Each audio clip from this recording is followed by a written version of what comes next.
Water. Earth. Fire. Air.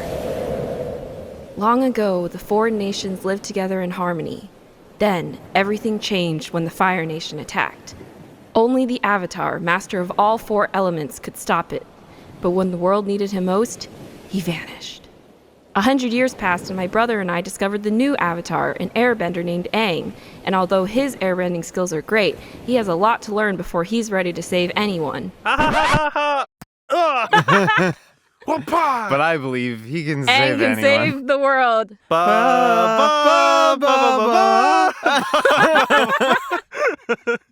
ba, ba, ba, ba.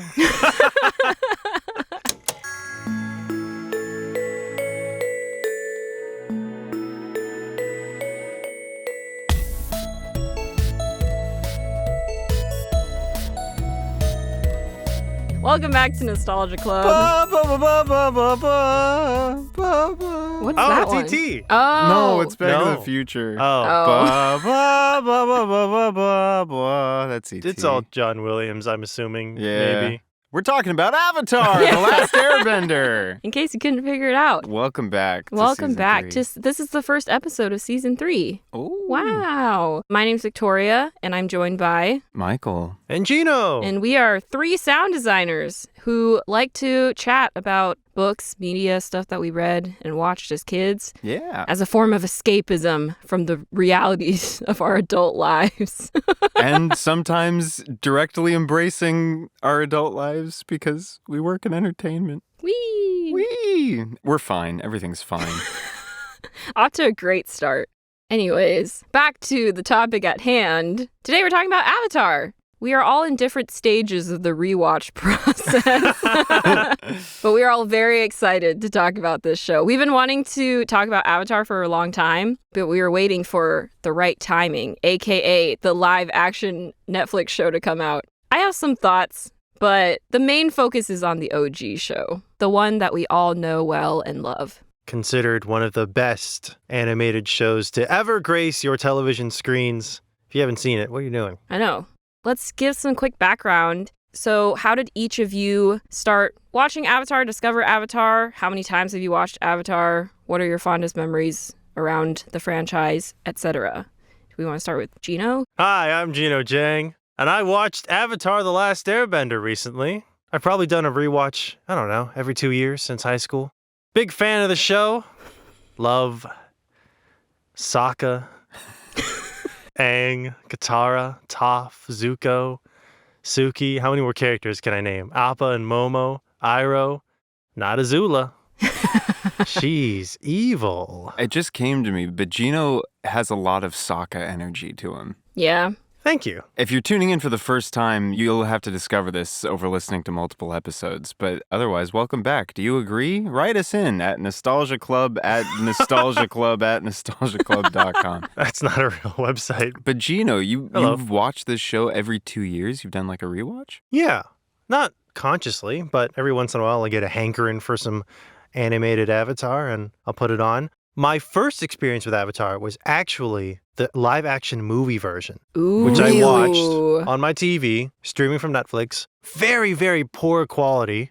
I don't know what was up with my internet connection that day. I was young. Oh, so you're not talking about the movie? No, I was talking about the movie. The one we don't OG talk movie. about. No, I meant you said it was poor video quality. I thought you were talking about the movie quality. Oh, yes. The movie was poor quality, but it You was just stated it very matter-of-factly. Very, very poor quality. I don't know what was a very going. poor quality movie, which is true. It was exacerbated by the poor quality of my streaming connection at the time. That was my first taste of it. And luckily, as Michael has previously mentioned, tends to happen, I didn't say, well, I've watched the thing. I don't need to watch the original anymore. But I did go back and I did watch the original. And I very much appreciate the thought that was put into the world building, the artistry, the choreography, the acting, The writing. the writing. I don't really have any like strong Avatar memories or dramatic childhood stories centering on The Last Airbender. I just really like it. It's a good show. It's a real good show. I do remember watching the Tales of Ba Sing Se in the bathroom and crying like a little baby In the bathroom? for the Why were first you time. watching it in the bathroom?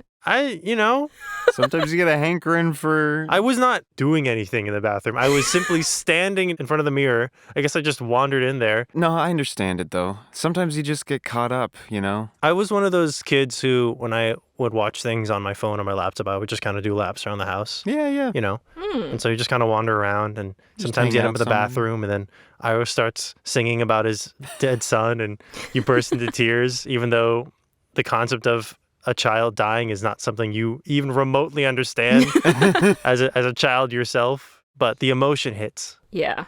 What about you, Michael? Gosh, it's like far enough back that I don't remember the details. I must have been in like 6th grade or something when it first started coming out, whenever that was. I was watching it as it was airing on Nickelodeon. And it was just one of those shows that it was like, oh, this is pretty good. I'm looking forward to every week, the Avatar episode. I'm so sitting you, down at the time where you really it plays. got to experience it as it was coming out. Oh, yeah. Yeah. And it was, there wasn't, we're used to streaming services now. And before that, we were used to whatever you call it, like TiVo is the word I go to because it was like the first major service to do it. Are either of you familiar with that word? Are you talking about recording TV and Yeah. storing it onto a little box to watch later? Yeah. Yeah. TiVo, I think, was like one of the first, if not the first, to do it. And then they quickly sort of got subsumed by a number of other like major providers that did the same thing. And I forget if this was around that time or not. It might have been in that transitionary area between like at least my family having access to like regular TV where it's like you gotta catch it when it's airing or having the ability to record it. But regardless, I remember it was like every Friday or something. Sit down in front of that TV. So after school, you sitting down, it's like something 30 and Avatar starts playing and you're glued to the screen from beginning to end. And then I forget if they had like the teaser for the next week's episode, but it was like you're soaking up every detail of that teaser because you're like, what's gonna happen? Yeah. And yeah, watched the series all the way through. Caught pieces ever since then. And, there's every now and again your algorithm hits on something and you're like, oh, I'll rewatch this bit. But I haven't done an actual full animated series rerun through since then. Nice. So, Victoria, are you wearing an Avatar-themed shirt today? No, but I did purposely select this shirt today because I was like, ooh, it is kind of Water Tribe themed. It but is. I would not be in the Water Tribe. Right. Victoria's Fire Nation. But that makes it sound bad. Hashtag not all firebenders? Yeah. We'll go into what bender we are later because that is a question I want to ask. I watched Avatar when I was in my preteens, I think. I don't really remember, but my brother and I got the DVD sets from the library because we didn't have Nickelodeon, we didn't have cable. So At the library. At the library. One of my favorite lines. But yeah, we got like the full box set. I'm pretty sure, because my brother always brings this up, that at first I did not want to watch it. Because when we first saw it at the library, I was like, it looks okay. And then now I'm like obsessed. So thanks to my brother for getting me into Avatar. Since then, I have rewatched it like 7 or 8 times at this point. Wow. Yeah. Probably more than me then. But I'm trying to decide if all of those were full rewatches. Because to be honest, I liked books 2 and 3 the most, so I would rewatch those a lot. Book 1, I actually haven't rewatched quite as many times, so I'm not as familiar. I just finished rewatching book 1 again, and I'm going to continue and rewatch books 2 and 3. But book 3 in particular is basically like a comfort season for me. Aww. Where if I ever have a bad day, all I have to do is pull up an episode from Avatar. Usually book 3 is what I choose, and I'll just watch it, and then I'll immediately feel better. That's wonderful. Yeah.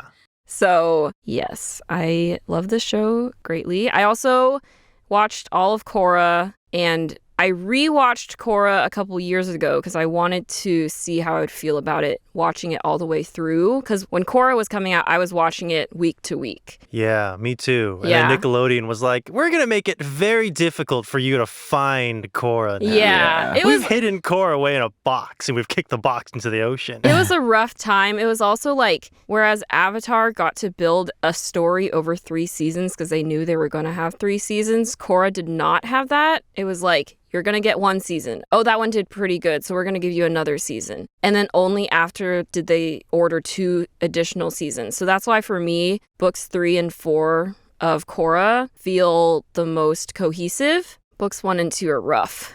They're real rough. But, you know, like, you can kind of see the progression over time. I will admit, I was also watching Korra as it was coming out, and I did not finish book 2 because about halfway through, I was like, what is happening? And I just stopped. Book 2 is like, even during my rewatch, I barely got through it. I was like, I don't know what is happening. Decisions were made. It's the roughest experience. I appreciate that they like tried to explore like really interesting political, spiritual themes. But book 2, it's tough. I didn't like the new lore that they added. It was a little, but we're not here to talk about Korra. We're here to talk about Avatar. We could if we wanted to. We could if we wanted to. Maybe a future episode. But I think the general question we wanted to kind of start the conversation with today is like, what makes Avatar so rewatchable and so vastly beloved? It's good. It's pretty good. That's the long and short of it. Well, thanks for tuning in, folks. Next week, you can... no, that's kind of it. It's kind of like one of those lightning in a bottle shows, I think. You take a really passionate team who really care about the world, but also really care about the real cultural influences to the world. And you give them, I don't know if they got a 3-season order, but they at least intended to make at least 3 seasons, and they intended to end it. I know that recently it came out that they intended to make a 4th season as well. But then while in development, they decided that 4th season was not necessary. And I think that sort of became Korra. They took elements of that and turned it into Korra, like spirits and such.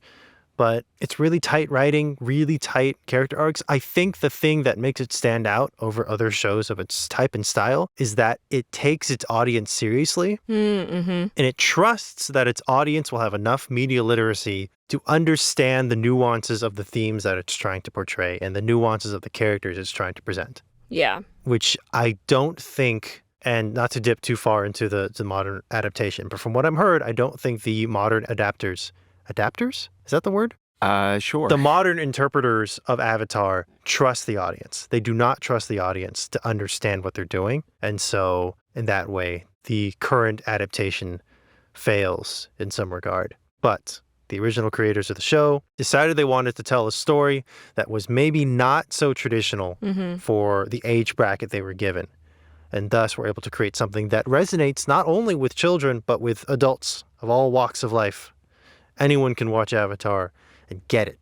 And see themselves in the world or the characters or the situations that they are put in. Very well said. And very interesting that the idea that the show that is, from like a marketing standpoint, marketed towards kids, places more faith in like the active watching powers of its audience and interpreting powers of its audience, perhaps, than a show that is intended for a wider array of people and probably a more like mature bracket of people. Just given from what I saw of the show, they're much more comfortable with like, we're just going to immolate this guy on screen in like minute 5.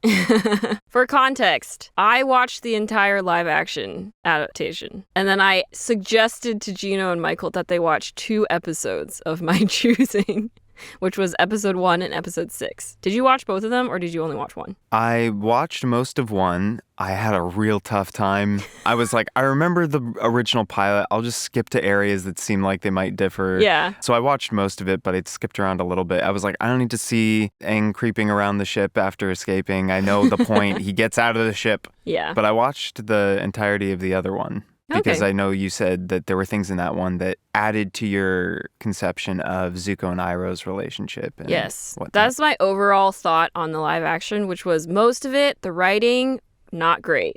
I think the actors did a good job, especially Zuko's actor did a fantastic job. But I think the other actors, like when I watch interviews, those are the kids. Like that's Aang, that's Katara, etc. But in the show, I'm like, what did they do to you? What happened? It was just disappointing. But there were some moments where they added some, mostly for anything revolving around the Fire Nation. My friends and I were joking that the live action is just Fire Nation propaganda because They really took a lot of time to add more nuance to the characters in the Fire Nation specifically, for better or for worse in some cases. But yeah, that's why I suggested that you watch episode 6. I did not watch any Jino live did not action. watch it. Sorry, I'm a terrible reviewer of media. Did not consume it. It's okay. I just came off the epic conclusion of season 3, and then I scrolled over to the live action remake, and I went, I don't want to do that right now. I don't want to take totally this fair. high point in the history of Airbender and then bring myself back down to what could potentially be a very low point. So I think on an individual level, you were right to do it. Yeah. So I will not be speaking as much about the live action because I don't think I can, because I haven't seen it. Well, to the point, like the centrality of the discussion topic, like what makes Airbender rewatchable compared to, like, okay, we have all of the elements of Airbender with, like, it seems like a lot of money put into, like, the latest adaptation. And yet, I found myself clawing at the couch cushions trying to keep myself from turning it off. So that's kind of like the opposite of rewatchable. Yeah. So now, I mean, granted, I just watched it this morning, so I'm grappling with trying to ingest and make sense of what I've seen and interpret it in a meaningful way. But there's that interesting dichotomy, because I was like, I would love to rewatch some of the OG series episodes after watching these, just to clarify for myself why I enjoy spending time in that space so much more than this other one. I was the opposite, where I started my rewatch of book 1 before the live action came out, and then I watched the live action, and then after the live action, I immediately was like, I need to go back and rewatch book 1. So that's when I rewatched the rest of book 1. Also, the real reason that I started rewatching Avatar actually is very funny, or most recently. I've rewatched Avatar for other reasons. Sure. But this most recent time, the reason I decided to rewatch it was because I saw a post where someone said, I think that Zuko doesn't know Aang's name for most of the show. Honestly, it's questionable if Zuko knows any of their names until maybe the episode where he goes to find the Southern Raiders with Katara. There's like this very funny scene where he goes into Sokka's tent and Zuko says, I want to talk about your sister.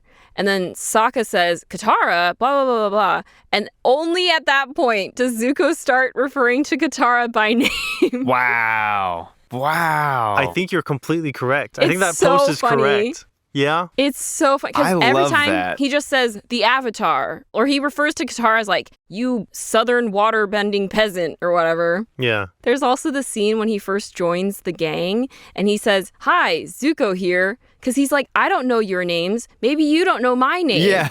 And then if I introduce myself, you'll also go like, hi, Zuko, I'm Aang. You know, like how people normally introduce themselves. But the problem is Zuko's been chasing them for like 2.5 seasons.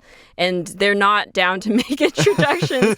But it's so funny to rewatch the show and like look for those little details. Because even now, after like 7 or 8 rewatches, like it didn't register to me that he doesn't know their names. And it's so funny. It is really funny that Zuko is now seen as such an integral part of their gang. Yeah. But he's really only there for like a handful of episodes. That's true, yeah. He kind of shows up and then they each have their own solo field trip. And then that's it. That's the end of Zuko's involvement. What do you guys think guys. of? Some people have said that Zuko and Aang are kind of both dual protagonists. Obviously, Aang being the Avatar is more of the protagonist of the series, but Zuko is kind of also a protagonist. Yeah. Zuko fulfills, I feel like we've seen this in a few other shows, though if you ask me to name them, I can't because I didn't have coffee. And that was a mistake. But this whole idea of the season 1 antagonist or the sub-tier antagonist before the real antagonist comes in later seasons, the big bad. Mark Hamill. Yeah. Or even just the idea of here is our villain that we redeem, even if they're not treated as the main antagonist of like early story arcs. And I think one of the reasons that Zuko hits so hard, aside from just the fact that this show did everything right, and its writing is great, and all the time it has to explore the characters. I mean, the show spends half of its time just with Zuko, and half of the time or probably a lot of the time, most of the time that Zuko is spending is like pursuing the Avatar, but not necessarily actively engaged with Team Avatar. Yeah. So a lot of the time, we're just spending time with Zuko trying to figure out what it is for him to just be this exile and on his own and having his own sort of adventures and interacting with his uncle. And one of the things I think that Zuko's arc does especially well is that when we start with him, we're not starting with him in a place where he is feeling empowered in a major way. Like, he is currently in his dark night of the soul. And the entire course of the series is about him basically having reached a point of having to reflect on what, like, everything that he believes, even if he's in a place of denial to start. Yeah. And then making progress and slipping back and making progress and slipping back. And I think that's a big reason why, even though, as Jino pointed out, when he's a part of Team Avatar, it's like a little bit at the end of season 3, and yet he's considered so integral, is that by that point, his like redemption arc has been going on since the beginning of the show, which I think contrasts maybe a little bit with how certain other shows may portray character redemption, where when we see certain individuals that are villainous or whatever, or are intended for a redemption arc, they start out, I mean, sure, if they have a tragic backstory similar to the way that Zuko does, then they have a tragic backstory. But their attitude toward their tragic backstory isn't one that is prompting them to wrestle with the way that it like contradicts their view of the world and the reality. Like, from the jump, Zuko's view of the world is completely contradictory with the reality he's been presented. You know, his entire nation's abandoned him, his father has scarred him, and yet he has to believe that, like, there's something that makes sense here, and I have to capture the Avatar, and it will restore my honor, and things will make sense again. But he's already, like, past the point of having to question what's going on, and the show just gives enough time for him to slowly pull himself out of, like, already, like, his lowest point, that it just feels more realistic than, say, maybe a villainous character who is empowered for most of the show, and then somewhere in the middle or near the end has to quite quickly go, wait, maybe I got it all wrong. Oh no, something bad is happening? I didn't foresee this. Do I believe in a system that is unjust? Quickly, I must repair my ways. Now I'm part of the good person squad. Yeah. To your point, like, book 1 Zuko is, he might be questioning some things, but he's still in it. He just has his uncle who's like trying to guide him, but like Iroh is also kind of in it, so he can't just blatantly be like, screw the Fire Nation. And he has his crew. But for me, I think it's starting in book 2, when Zuko and Iroh have to go on the run. That's when Zuko is forced to confront the cognitive dissonance that he has from what he grew up learning about the Fire Nation compared to the actual real people in the Earth Kingdom that he's meeting. Yeah. Like, literally in episode, like, 3 of book 2, he meets this young girl whose father was killed by the Fire Nation, or no, he's off to war or something. But people who have been impacted by the 100 Years' War. And she's also been scarred by firebenders, just like Zuko. And he's just like, oh God, what'd I do? But he doesn't want to confront it, so that's when he, like, leaves his uncle and, like, strikes out on his own for a bit. Fascinating character. Literally, if you like pulled Zuko out of the show, like if you pulled his arc out of the show and his character, it's like almost impossible to imagine what the show is like, but it loses, like, I can't even think, just so much of what. Yeah. And yet at the same time, thinking about all the other characters, there's still so much there that, yeah, there's just a lot to be gained from all of these characters and the time that you just get to spend with them. Which is weird, because watching the 2 episodes of the live action show, it was like, I know they had to condense a lot and sort of collapse various like episodes or plot points into each other, which I don't know if they necessarily had to. They probably could have written something a little more cohesive and streamlined if they weren't trying to fit so much in, where it's like, we're going to collapse 3 episodes worth of original content into 1 episode. At the same time, it almost felt like it was like a little bloated. And spending time on stuff that, like... It was weird, whereas, like, they kept saying, well, we had to trim a lot of stuff because of the nature of serialized television, which I understand. But then they added a bunch of stuff that I was like, this is not adding to... It's not helping. Yeah. There's a sort of efficiency in animated television that I think is lost with streaming. Avatar episodes are really tight. Yeah. They're really, really tight. And even when they take a moment for a joke, they get right back into the plot. Yeah. There's not a second wasted. When you convert that to live action streaming, suddenly you want to add details that you think, oh, like there wasn't an opportunity to talk about this in the book or this in the show. And, there's something to be said about restrictions, making a show better. A time restriction. Yeah. Like 20 minutes. That's true, yeah. People complain about, there's only so much time to put in the show, but like a restriction can enhance the art. It can enhance the storytelling. Especially for animation, where it's like that stuff is planned.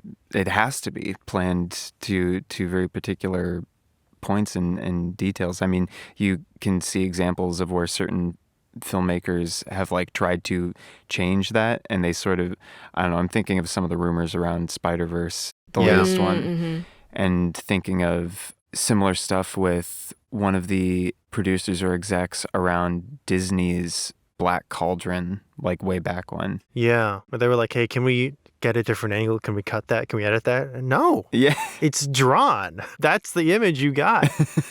If you want a different part, you got to redraw it. Yeah, the planning is so essential. It's so evident in the animated version, like how intentional everything is. And that contributes to the absolute efficiency of its storytelling. Live action is very colorful. I did like how colorful it was.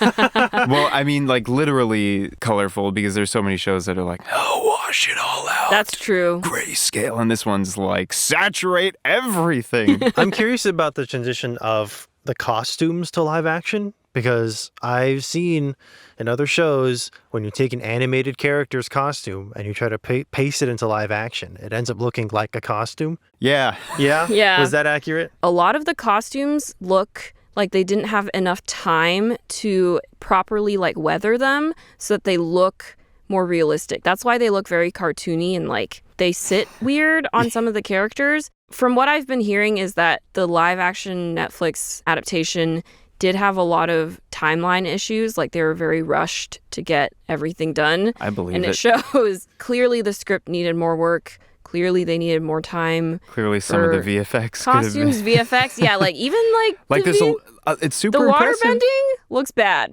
Sorry. The fire bending, again, this is why we're like Fire Nation propaganda. Because the fire bending looks great. Earthbending looked pretty cool. Earthbending looks pretty good. The opening scene, I feel like they spent a lot of time on. Yeah.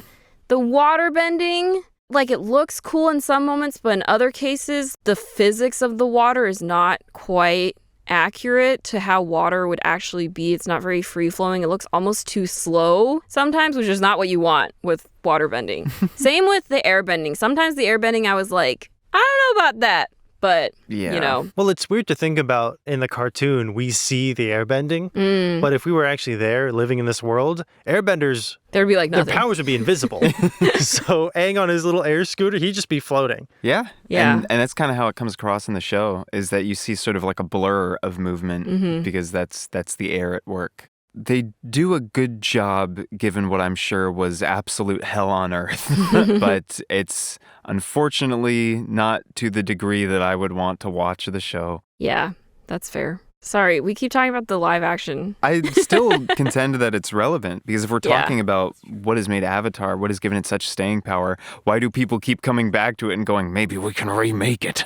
Yeah. And maybe that can do something for us. People see the value in it. I feel like almost at this point it's hard to like get further into the details of exactly what makes Avatar have such staying power without doing like video essayist research and like unspooling something and a bunch of, I did English honors, and I'm going to leverage all of the stuff that I learned in English honors to write this video essay about Avatar for the next 3 hours. So if anything, I just kind of want to go to the both of you, because you've done rewatches. I haven't done like full rewatches. What have you gained in successive rewatches? Or do you feel like as you've grown, your sort of relationship with the show has changed at all? Were there things that you noticed or just liked or registered with in more recent years compared to when you saw it when you were younger? The thing that grabbed me the most in my most current rewatch is the change in style between the seasons. And not just the artistic style, because of course you're going to adapt and you're going to improve like the style, and also maybe they changed animation studios and whatnot. You're outsourcing things, whatever. But also the style at which the show is presented. Clearly, Avatar has a lot of influence, not only in Asian culture, but in Asian animation. I don't watch a lot of anime, so I don't know a lot of the exact references. But they did more of them in season 3 than they did in season 1. Season 1, I feel like they were trying to make a very like serious, well, as serious as you can make a kid's cartoon, right? Sort of more realistic interpretation of character acting and animation. In season 3, they felt way more leeway to have gags, animation gags, anime style reaction gags, funny sound effects. There was a lot of really funny sound effects. There were also a lot of really fascinating and really impressive sound design for tiny moments, tiny character moments. The moment that I'm thinking of is during the Southern Raiders episode when Katara jumps onto the boat that she thinks holds her mother's killer. There's a tiny moment when there's one just random NPC soldier who's struggling to like pick himself up after getting blasted with water. And when she chucks him off the boat, we get like a half a second of just her face and like just the rage on her face. And there's a sound effect that plays in that moment. It's like it feels like you're stretching. I can't even describe it, but it was so cool. I had to replay it multiple times. Wow. It's the essence of rage and adrenaline.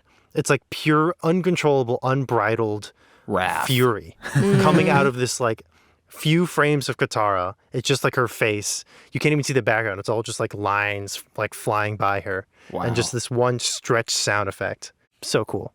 I don't know. What was I talking about again? Things you noticed more on this rewatch, or if you viewed it differently now that you're older compared to when you were rewatching it when you were younger? One thing that always comes up to me in my brain whenever I think about Last Airbender is how often when you have a very influential piece of media, and again, Avatar was influenced by Asian animation, by anime, but when you have a very influential piece of media, you often get a lot of other future pieces of media that take what they've learned from, say, I don't know, Citizen Kane, right? Very influential, very groundbreaking. We're comparing Citizen Kane to Avatar now. That's what I'm doing. It pioneered a lot of techniques in film, but now watching Citizen Kane as a modern person, as a modern audience, having seen all of these other movies that take use of Citizen Kane's techniques, Citizen Kane is not groundbreaking anymore. Without the context, it's just another movie. Yeah. And perhaps even the things they do are not particularly as interesting anymore because other movies have done them again and again and again.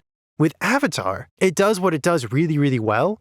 And you see lots of other shows take inspiration or try to emulate it. And I don't think we've seen anything do it better or do it as well, to the point where Avatar remains so powerful in the zeitgeist, so to speak, because there's so much emulation and yet none of them have succeeded in a way that could render Avatar antiquated. Yeah, that's a fascinating perspective. Yeah. I'm thinking of several shows right now, one of which we've promised never to speak about on the pod. Even I forget that this. very, very clearly take direct inspiration from Avatar. Yeah. And yet don't do it in a way that expands on or improves on Avatar, because you just can't. They haven't figured it out yet.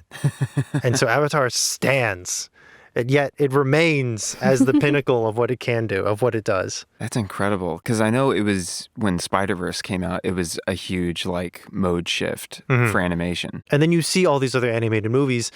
And I take issue personally with people saying, oh, like they're ripping off the Spider-Verse style, because they're not. They're taking inspiration from Spider-Verse's very specific comic booky style and turning it into like a children's fantasy picture book style or like a sketchy cartoony style. They're not literally taking the exact style. They are iterating on it. They're seeing that there's more to be done in animation, in 3D animation, than just like the Pixar style. And that's especially interesting because I feel like with all the movies coming out that are closer in their inspiration to Spider-Verse's style, I feel like it's closer to that Citizen Kane example you gave, where you could watch a number of those other movies and you could go back to Spider-Verse and still be like, this is very impressive because I think they really knew what they were doing with that. But perhaps the experience would be somewhat similar in being like, oh, well, this is kind of like the other movies I watched that I knew took inspiration but are basically the same. So, like, what is it with Avatar? Listening to you both talk about Zuko and talk about his importance to the story got me thinking about how when people talk about what makes Avatar great, and a lot of like fan conversation and fan debate about certain aspects of the story, who to ship, which characters are good and bad, etc.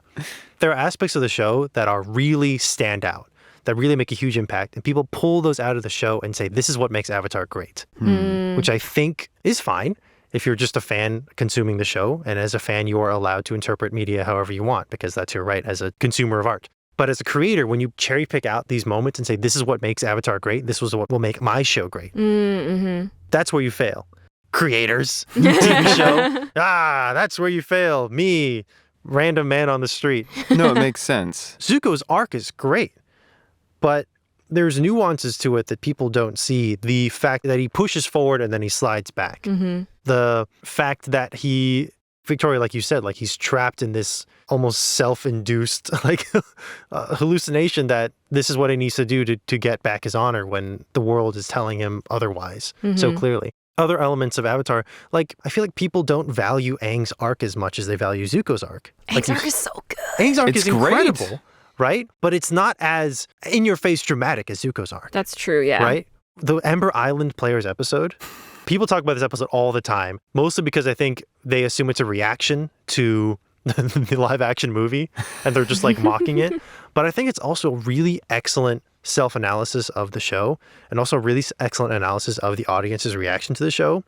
Like the points that an audience would pick out of the show as like, these are the moments. Yeah. And just like exaggerating that and mocking it. I mean, like, the way that the Ember Island players portrayed Katara is literally how she's portrayed in the live-action Avatar. Yeah, and it's how fans think of her, too. Yeah. Katara's arc in the show is just as nuanced and just as powerful as Zuko's arc. But because she's a secondary protagonist that was there from the beginning and you're supposed to like her and whatnot, and because she takes on almost like a caretaker role in a lot of situations, people, and I think maybe this is a cultural thing too, people are just like, they just write it off, right? They don't see how integral it is to the show. Whereas Zuko's like, he's literally yelling at the sky for lightning to strike him. One of my favorite moments is when Zuko is on that mountain and he's just like, you've thrown everything at me before. Why can't you just do it again? And he's like angry that like lightning. It's so funny. Sorry. A lot of great Zuko moments. Also, major reason why Zuko's whole thing works is Dante Bosco. Oh, Dante Bosco. Incredible. His performance. Oh my just gosh. goes all in. of the actors. Yeah. All the voice talent Yeah. in the show. Incredible. It does make me wonder if part of the reason why no one can recreate what Avatar did is because we've already gotten past the societal and cultural point where that can work. Does that make sense? Well, like, okay, part of it is because I think nowadays executives don't allow their creators to have quite as much freedom in like trusting their audience, like what you talked about, Michael, in which I think sometimes creators get stifled by the expectations of the executives or the studios or whatnot. I think there's always this debate about how do you make a character likable enough that they're redeemable. Does that make sense? I get what you're saying. Zuko, in the first episode of the animated show, is not likable. Yeah. He is intensely unlikable.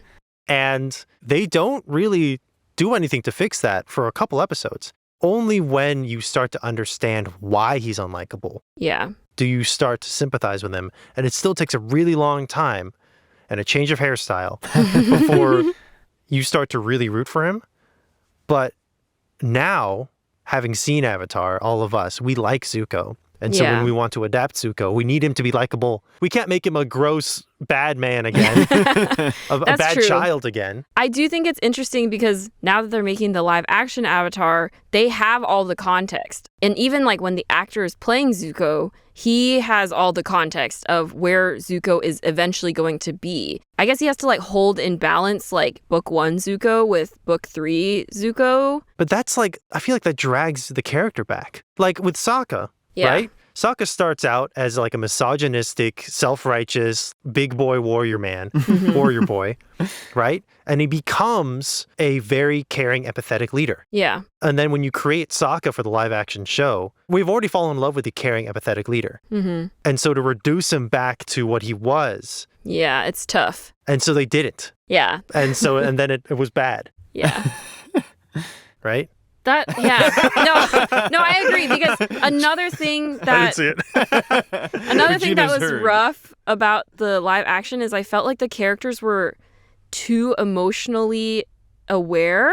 Like they knew what they were Yes. feeling at all times, and I was like, Yeah. but they're like 12. Aang should not be this introspective at age 12. The dialogue was very Because he is a bit ponderous. more introspective in book 3, Yeah. Yes. which I think is They're what all you're talking about. introspective in book 3. Yeah. in That's book- what really got. Sorry. Sorry. No, that makes sense. And in the live action adaptation, from what I saw, they're all introspective in episode 1. Yeah. But you're so right, Jino. I think it's like because the writers and creators of the live action, they know where the characters are going. It's really, really hard to pull them back to before they had all that character development. But the problem is when you do that, that limits the amount of character development that they can actually have for the rest of the show. And also, it just is unnatural. People don't talk like that, especially kids don't talk like that. Yeah.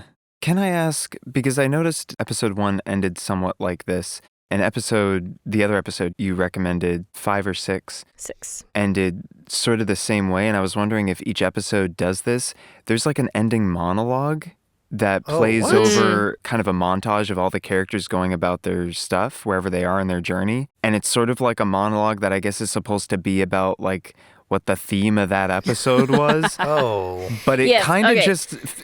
it just sort of feels like platitude heavy and circles itself no. a little bit. Talk about not trusting your audience to get the theme of your episode. We'll just tell them at the end. It feels a little mean, but the first episode ends with Aang doing his whole avatar state thing. Yeah, at the Southern Air Temple. Yeah, and he sort of snaps himself out of it, which, was a change that I think a lot of people didn't like. I'm of a similar mind. I like the idea that Aang being lost to himself sort of is brought back to reality by these new friends that he's made rather than just sort of Don't worry, like, Michael. They do it in the last episode. okay, well, that helps. It was still not good, though. But there's a moment where he's talking to Sokka and Katara, and they're like, what was that? Because their whole experience with that was we almost got blown off the side of this mountain, and the only reason it didn't happen is because you just stopped for some reason. Mhm. He's doing the roundup thing. He's doing the introspective, like, I'm the Avatar, and I don't know what's going on, and so much has changed. But if there's one thing I know, it's I'm the Avatar, and this is Oh, only the beginning. And I was boy. like, Oh, well, boy. see, that's a line that I would expect in a different show that is very much geared toward, like, it's being written toward an audience member. The whole, like, I am this, and this is only the beginning. And I was like, this isn't a person. A lot of it feels like that. They feel less like kids, like you said. They're just saying things, I think No shade on, it feels rough that I have to say this, but no shade on the actors. They are doing everything they can. I have seen people complain about the actors, but I really think those actors understood their characters better than the writers did or the creators of the show did. But they just could, those are the lines they've been given. Yeah. Sucks how often that happens. The I actors are know. like, I get it. And the writers are like, here's a little I monologue watched for you. an interview where Aang's actor was like, I was so excited to say the line, will you go penguin sledding with me? Yeah. And then that wasn't in the show at all. Oh. But he was so excited. And I was like, let him do the fun kid thing. Aang's first line in the show, and they I know. cut it? Yeah, they cut it. It tells you everything you need to know about his character. Dude just blasts out of an iceberg out of nowhere. Even he is conscious of the fact that he just had a near-death experience, and his first line is, do you want to go play? Yeah. I just think that it's a misunderstanding not only of where Aang starts as a character, but why his character arc is so impactful by the end, because Aang doesn't want to be the Avatar. I think that's something that they kind of tried to address in the live action, but because they changed a lot of things of Aang's not going to get distracted from his goal anymore. And I do kind of understand from a writing standpoint of it is difficult to structure a show if your protagonist doesn't have a very strong plot-related want. If Aang's want is to not be the Avatar, then the things he's doing are not going to help you progress the plot. So I understand the reasons why they did it, but there had to be another way. Well, it's like you said, they were Yeah. rushed and they probably could have benefited Exactly, yeah. from... Like, I'm not fully blaming the writers either, because I'm sure that there are a lot of talented people working on the show Oh, yeah. in all departments, and who knows what was the sole blame of what went wrong. But I'm sure it was many, many things. yeah. I'm that sure it was just like a domino effect of like a lot of different decisions. I also think that not only was... Okay, so in the live action, they actually show the air temple being destroyed and like the literal genocide of the airbenders. And somehow it didn't have as much impact as the audience realizing with Aang at the same time that his entire nation is gone. Yeah. Of course not. Yeah. Because you spend the entire first episode of the live action, even if you've never seen the show, by 5 minutes in, you know that all the airbenders are gone. The other characters spend the entire episode telling Aang, everyone's gone, and he doesn't believe it, but it doesn't have the same impact as in the original show when everyone's just like, we don't know how to tell him. It's a lot to throw on this 12-year-old, and Aang is the one who has to realize.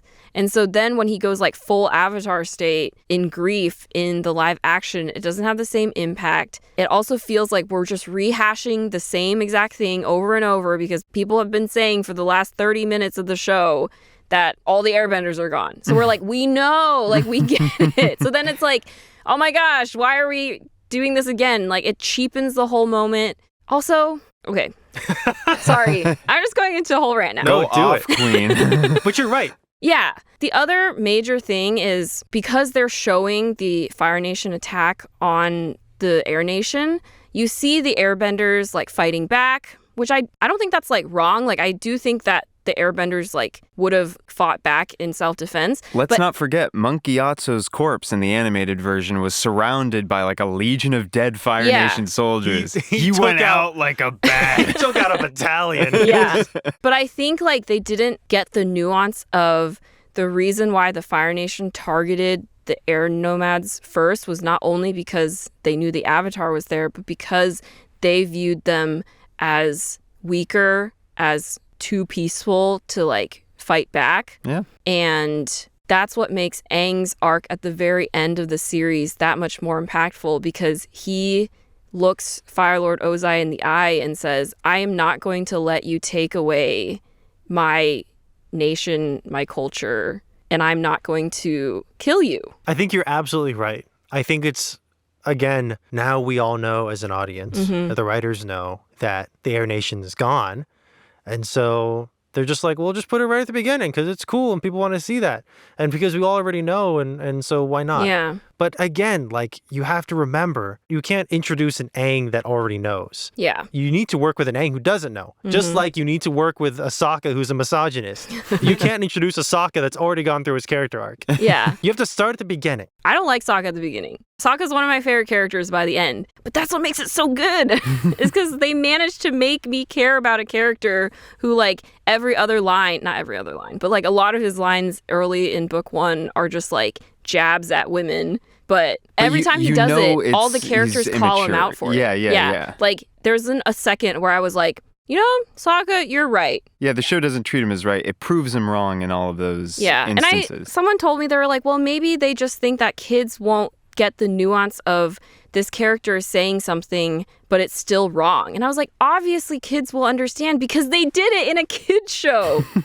And you told us your whole issue with the Kyoshi Island episode. Oh, don't even get me started on the Kyoshi Island episode. What did they do to her? To Suki! It was so bad. It's okay. Just wanted a little bit of that on the record. Just a little bit, just a touch. Justice for Suki. It's hard to take something that people regard as so amazing and incredible and untouchable and then try to make a better version of it, or at least make a version of it that is as good. Yeah. Yeah. That's tough. It's easy to make an adaptation of something that sucked. That would be fun even. Yeah. But to make an adaptation of something that rocked, That's a tall order. Yeah. tall That's order. stressful. I would not want to do it. At the same time, Netflix hire me. No, I'm kidding. Just kidding. Going away from talking about the live action and its flaws, I was curious, what are your favorite episodes? Or one favorite episode, perhaps? It's hard to choose. Can we pick one from each book? Sure. My favorite episode of all time is the one where they go through the canyon. No, I'm kidding. I remember watching that as a kid and going, what is happening? Regarded as the least liked episode. That one, no one complained when they cut that from the live action. It's become a joke in the fandom, and I love it. They actually do make a reference to it in the live action, though. Oh, they do? There's Really? like a brief mention where they're like, we can't track down the Avatar. He's like jumping all over the place. There was a report where he was like at a canyon. It's like something like that. Oh. Yeah, just like a throwaway line. Gotcha. Which again, like if Aang is bouncing around the world, but we're just not seeing it, then that's not actually like doing what you want it to do. Because if the point is that Aang is supposed to be hyper focused on getting to the North Pole, but we still throw in like, oh, he's still doing like fun things. You just don't get to see it. What's the point? Yeah. Anyways. Right. We were talking about Favorite episodes. the animated series. Here's the thing about Last Airbender is that, like any other TV show, there are standout episodes that everyone's going to say, that's it. That's the episode. Like season 1, I think, and I think that most people would agree, the standout episode is The Storm, because that's the backstory episode. Yeah. Storm is pretty good. That's the why Zuko like this, why Aang like this. Here's lots of flashbacks and very dramatic, set over a very dramatic set piece. I don't know. My Right? favorite episode in season 1 is the fortune teller episode. I actually like the fortune teller That episode. one's like funny. It is. Yeah. That's It's a like big one of the Sokka episode. episodes where Sokka being a know-it-all and kind of like self-centered is really great. Because everyone else in this town is like, the skies are telling us it's not going to rain. And then they're like, can your science explain why it rains? And Sokka's like, yes! Yes, it can! I would contend, I'm sort of like, I guess Sokka got books in the Southern Water Tribe, but I don't, because when we see the Southern Water Tribe, it's pretty much just like a camp. The technological differences between the nations, I think, is one of the most interesting parts of the world building. Mm-hmm. The Fire Nation is so clearly, if you want to use the term advanced, they're so clearly Industrialized. significantly industrialized, right? They have steamships, Yeah. right? That Yeah. run on coal. They have tanks that fire grappling hooks. Like, that's an incredible feat of technology. And then the other kingdoms all have their different levels of technology. Obviously, the airbenders don't. Hey, I didn't get the chance. They didn't get the chance. They could have so easily made Sokka someone who's like, oh, I don't know anything about these mechanics. I'm just from a little hodunk town and I really don't just get anything. And no, they made him really interested in science and engineering, and they made that a fundamental part of his character. And it doesn't feel like, yeah, like you might question like where it came from. Like all that's his it. I knowledge. like that about him. But it's a I really was just sort great, of wondering, like, where'd you learn this? Clearly, we see in flashbacks that the Southern Water Tribe used to be a much larger group. Like there were more people there. It was a much larger city. Like you could call it that. Okay, I guess I just forgot that part. I mean, I know like generally everyone's been kind of decimated, but Yeah. I didn't know if... I think the show makes the assumption that in the course of only one generation, the Southern Water Tribe went from a city to a hamlet.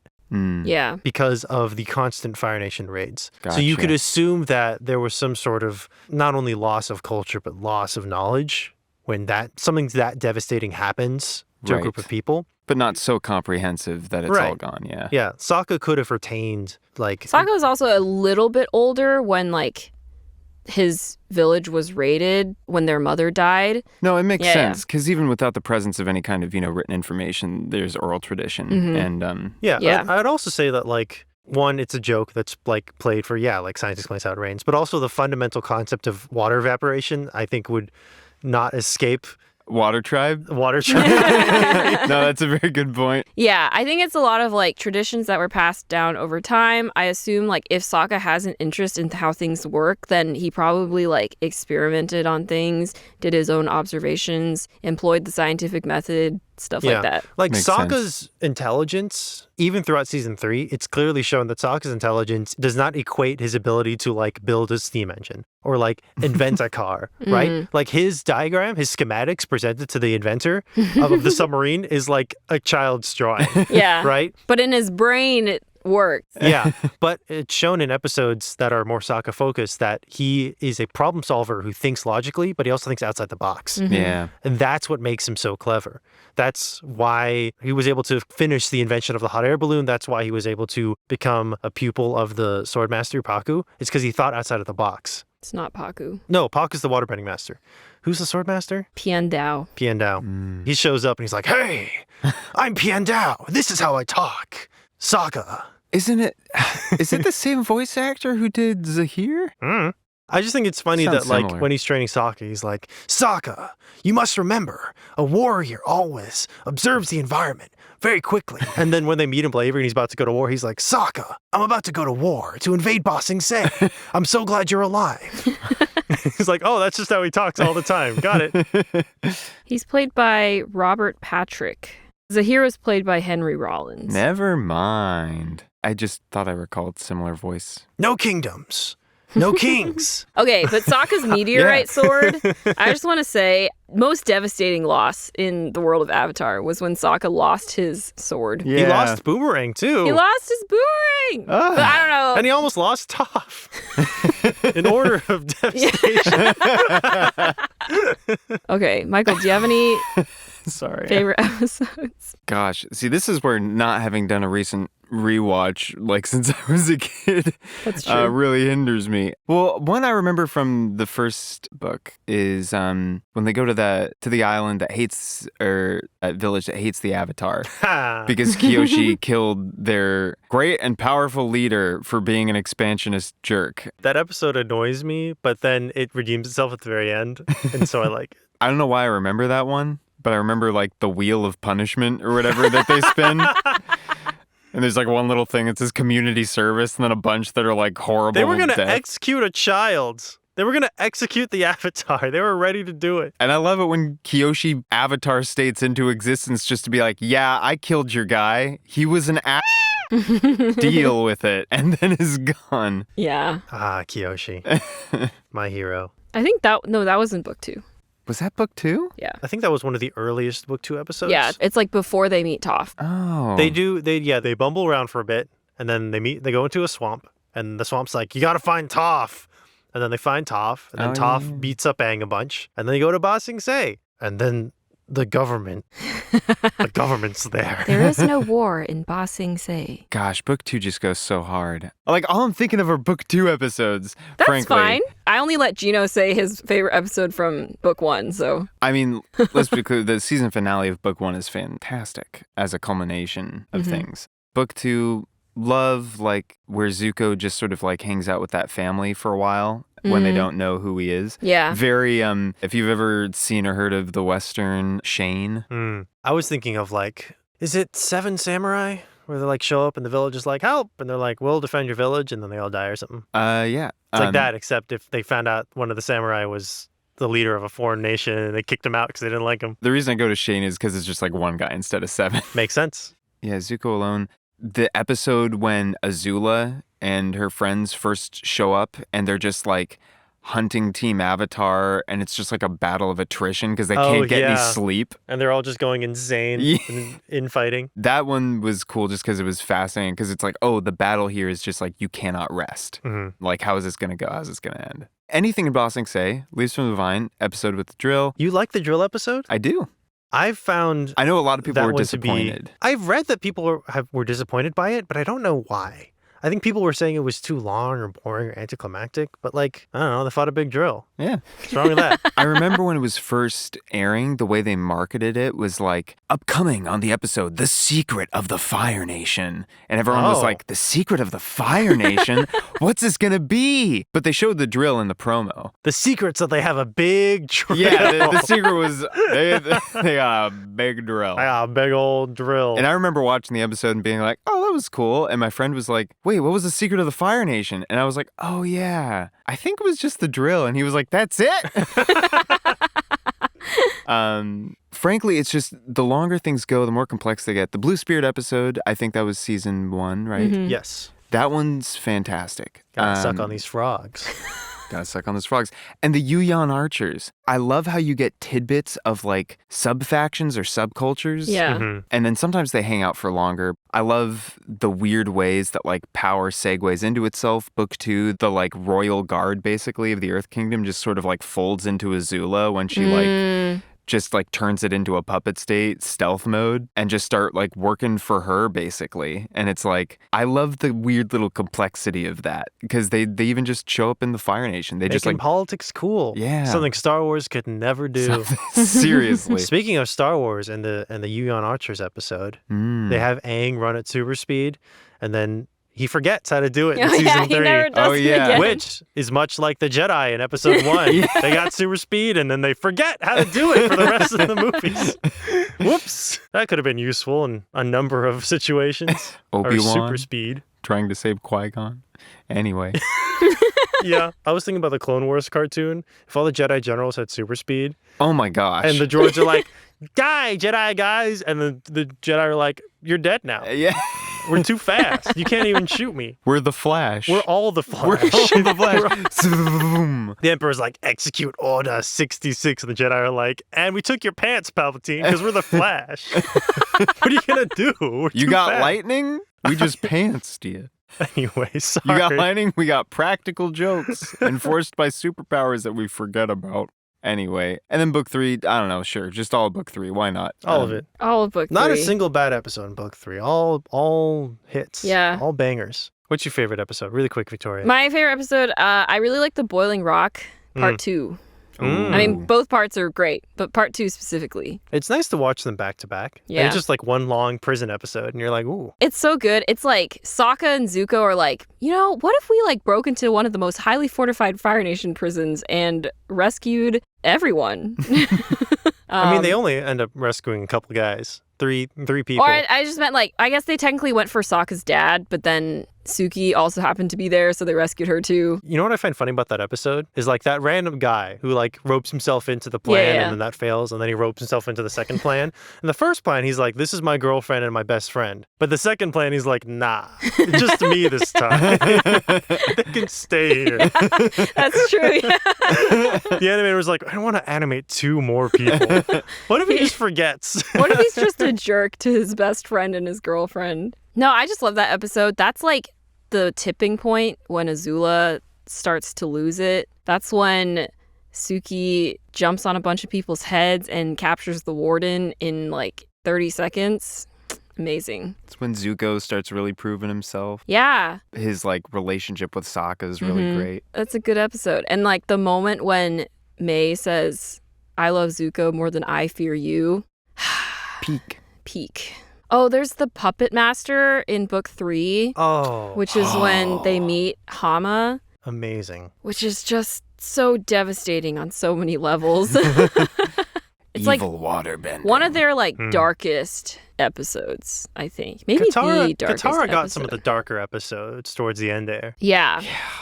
They were like, let's really put Katara through it. I know. But I feel like it was so important because she's been holding inside all that rage and sadness and fear. And finally in book 3, when like the stakes are at their highest, she's like, I have to confront it. In book 2, I really like Zuko Alone. That's like an episode where he is just traveling alone. I mean, you talked about it a bit. It's the one where he like spends time with the family. Ah, yes. I watched it many times because I was writing a character analysis about Zuko and Azula's relationship. Oh. And so I watched that episode. I basically like went through the entire series and I rewatched all the scenes that talk about Zuko and Azula's backstory. And I was like, making notes. I also really like Bitter Work, which is the one where Zuko puts himself in like a coma because he like did one good thing. No, Bitter Work is the one where that's the lightning one. No, there's another one. Which is the one? Oh, That's a Boss Sing Se episode after he frees Appa. Yes. Iroh's like, you need to decide if you're I think good. And Zuko's like, I'm good. And then he passes out. Oh, he gets like sick or something. Yeah. He literally gives himself like a stress fever. I love that. It's so funny. As a kid, I didn't get it. As an adult, I get it Relatable. bad. No, bitter work is when Sokka gets stuck in a hole for the whole episode. Oh, right. Aang has to learn how to earthbend. He has to learn how to be assertive. Aang's learning how to earthbend. Separately, Sokka gets stuck in a hole, and they just keep cutting back to Sokka. And like, what is it? What's the thing's name? Fluffy cuddly poops or whatever. Cuddly poops. Fufu cuddly poops. Yeah, and Sokka's like, I'll give up meat if I get freed, and then Aang frees him, and he's immediately like, No, Aang doesn't. Toph says, Aang, you moved a rock, but if you try to free Sokka, you'll crush all his bones. oh yeah.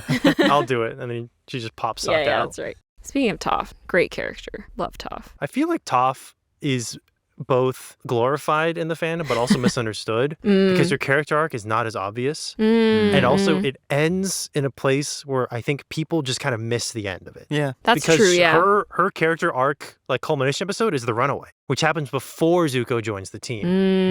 And so people are like, oh, she never got her final Zuko up. Like She didn't get her episode. field trip. She didn't get her field trip, but she already had a field trip. Yeah. And her field trip was getting arrested with Katara.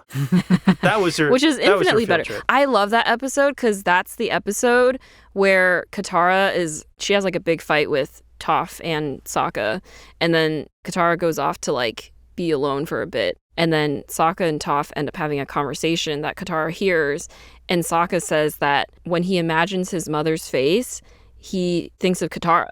He can't really remember his mother as much as he can remember Katara, even though he was older, like when his mom died, etc. It's just like because Katara ended up filling that role. It's so good. It's so good. And if I could, it's also just a brilliantly plotted episode. Yeah. Like at the very end, you want Toph to reach the culmination of her arc and try to resolve things with her parents. But she's out in the middle of nowhere. How you do that? Oh, what if there's like a messenger hawk system? Okay, well, now we have to invent that for the Fire Nation. There's a messenger hawk system. And maybe we'll use it in earlier episodes too. But then how do they get the messenger hawk? Let's have Sokka at the very beginning of the episode just want a hawk. Right? But he has to afford the hawk because he's not going to steal the hawk. So we have this whole thing where Toph is making money and she's gambling and she has a conflict with Katara. And also now that Sokka has a hawk, we can use that to make a joke about writing letters back and forth, which then prompts Sokka to stop joking around and talk to Toph about, traumatic Family losing mother backstory. backstory stuff, which then leads to Toph using the hawk. It's great. Brilliant. Brilliant episode. We stand hockey. We never see him again. We don't even know if he makes it.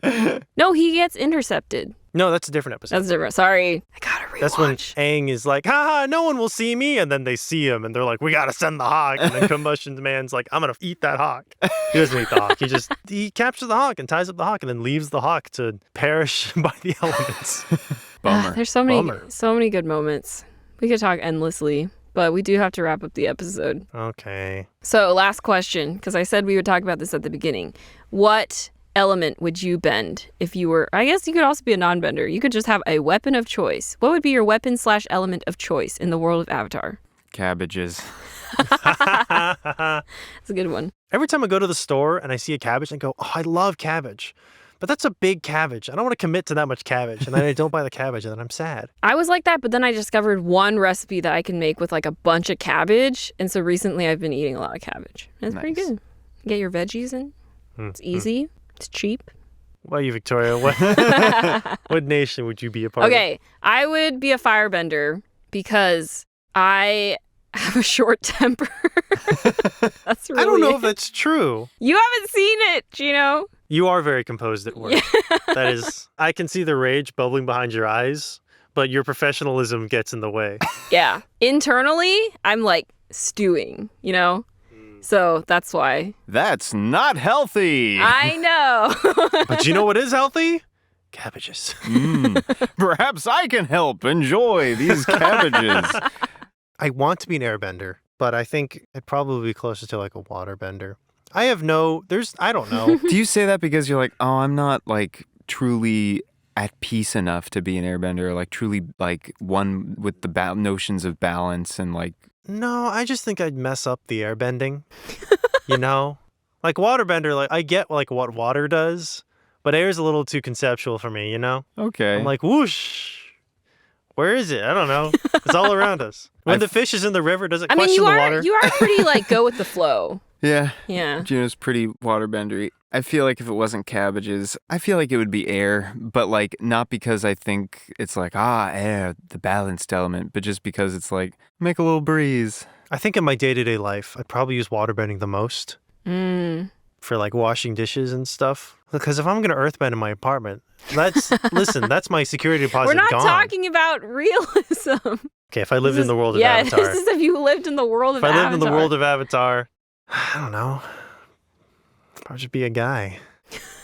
Yeah, non-benders. Working my 9 to 5 in my little Earth Kingdom shop. Come join me selling cabbage. Yeah, I'll sell cabbages.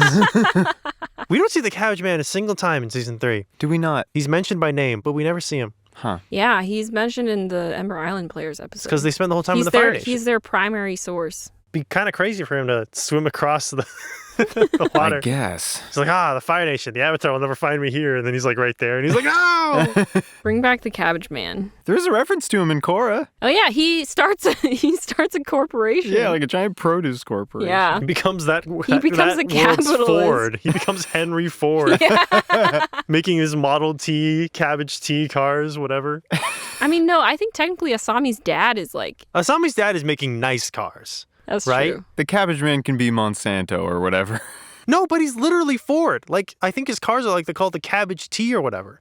They look like a Model T car. You know, I forgot that the Cabbage Corps made cars, to be honest. Forgot that. I mean, they make everything. Oh, okay. I see. Well, thanks for sitting with us while we talk about Avatar. I feel like we still only brushed the surface, but this is a very good discussion. I had a lot of fun.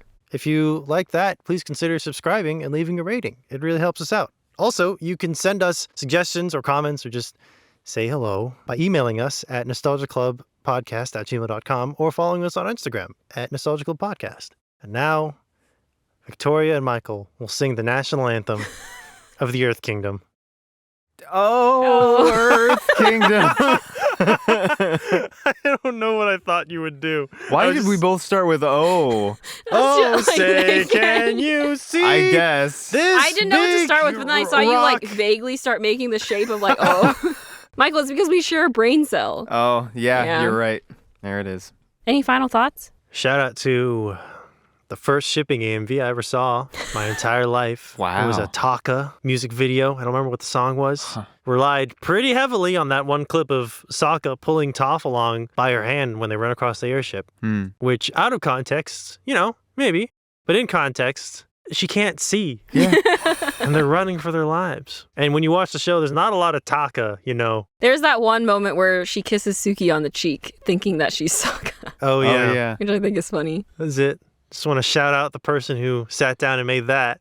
It just Really reminds committed. me, this is not related, but it just reminds me of one time my friend was like, I didn't understand shipping until I watched Korra and I saw Bolin and Opal, and then I got it. And I was like, God, what a mess. That's what did it? What a mess Korra was. They were Bolin like, and Opal? Like, I have nothing against Bolin and Opal. I just thought it was a really funny thing to say. I want to say that to the head of a giant shipping conglomerate, like Evergreen or whatever it is. I didn't get shipping until I saw Bolin and Opal AMV. What? what? What? Oh, sorry. One story I forgot to tell. Go. One story I forgot to tell is that my brother and I used to religiously watch like Avatar funny moment compilations on YouTube, and there were like 5 or 6 that we watched all the time, and so it got to the point where I could like verbatim recite them like in order of the video. Wow. It's a giant mushroom. Maybe Maybe it's it's friendly. Giant mushroom. Mushy giant friend. Anyways, the Avatar fandom lives strong, and we'll be back next time. Or maybe Korra, if we haven't. I'm a little less excited to watch Korra again. We could just talk about it. At the very least, I like season 3 Korra recap. like as a person, Yeah. But that was kind of silly when she got real big and glowy and she was like, Fatu, I will punch the evil out of you. All right, well, until next time, Drink cactus juice. it'll quench ya. Nothing's quenchier. It's It's the quenchiest.